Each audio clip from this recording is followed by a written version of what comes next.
வணக்கம் சுவாமிஜி. நம்ம வாழ்க்கையில நமக்கு ஏதாவது ஒரு பிரச்சனை, கஷ்டம், கவலை இப்படி எதுவானாலும் நம்ம முதல்ல தேடி வர இடம் பாத்தீங்கன்னா கோவில் தான். அந்த கோவில்ல முதல்ல இருக்கக்கூடியது கொடிமரம் தான். இப்படிப்பட்ட கொடிமரத்தினுடைய சிறப்புகளை பற்றி கொஞ்சம் சொல்லுங்க சுவாமிஜி.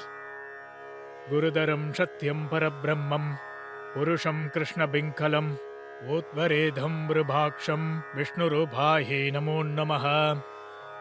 மனிதர்கள் நல்லது கெட்டது எதுவா இருந்தாலும் முதல்ல வரக்கூடிய இடம் கோவில். அவங்களுக்கு கஷ்டமா இருந்தாலும் சரி, கோவில்ல ராஜகோபுரம் தாண்டி உள்ள வந்தோடனே அவங்களுக்கு கண்ணில் படுவது இந்த கொடிமரம். இந்த கொடிமரம் இருக்கக்கூடிய இடம் நாபி என்று சொல்லக்கூடிய நாபி பகுதியாக இருக்கிறது. அந்த நாபி பகுதியிலே தான் இந்த கொடிமரத்தை வைத்திருப்பார்கள்.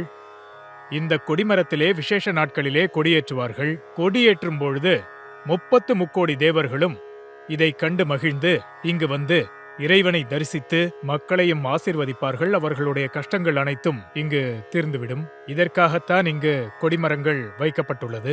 ஆகம கோவிலிலே முக்கியமான இடங்களில் இந்த கொடிமரம் வைக்கப்பட்டுள்ளது. மேலும் இந்த கொடிமரமானது பூமி, ஆகாயம் மற்றும் இறைவனையும் நம்மையும் இணைக்கக்கூடிய ஒரு சக்தியாக செயல்படுகிறது. இறைவனுடைய சக்தி முதலில் இந்த கொடிமரத்திலிருந்து வருகின்ற பக்தர்களை சென்றடைகிறது. அதன் மூலம் அவர்களுடைய பிரச்சனைகளை இறைவனுக்கு செவிசாய்க்கும் ஒரு கருவியாகவும் இந்த கொடிமரம் திகழ்கிறது. என் பெயர் சரஸ்வதி. எனக்கு இருக்கிறது ஒரே ஒரு பையன்தான். நல்லா படிக்க வச்சோம். ஒரு நல்ல வேலைக்கும் போய் சேர்ந்து நல்லா சம்பாதிச்சுட்டு இருந்தான். ஆனால் எங்கள் போராத காலமாக என்னன்னு தெரியல, இவனோட போராத காலமான்னு தெரியல. நான் வேலைக்கு போக மாட்டேம்மா, எனக்கு பிடிக்கல அப்படின்னு சொல்லிட்டு வேலையை விட்டு நின்றுட்டான். பிஸ்னஸ் லாஸ் ஆகி எங்கள் அம்மாவுக்கே தெரியாமல் நான் நிறைய பேர்ட்ட ஃப்ரெண்ட்ஸில் கடன் வாங்கி ரொம்ப மன உளைச்சல் ஆகிட்டேன்.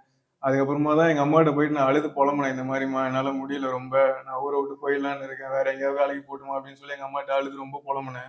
ரொம்ப கஷ்டப்பட்டுட்டு நான் வேண்டாத கடவுளை கிடையாது, போகாத கோயில் கிடையாது, எப்படியாவது இந்த வழியிலேருந்து எங்களை மீட்டெடு கடவுளேன்னு வேண்டும் போது தான் ஒரு நாள் நாங்கள் டிவியில் இந்த விளம்பரத்தை பார்த்தோம். டிவியில் பார்த்து அந்த திவ்ய கோடி மரத்தை நாங்கள் ஆன்லைனில் ஆர்டர் பண்ணி வீட்டில் வச்சு சாமி ரூமில் பூஜை பண்ண ஆரம்பித்தேன்.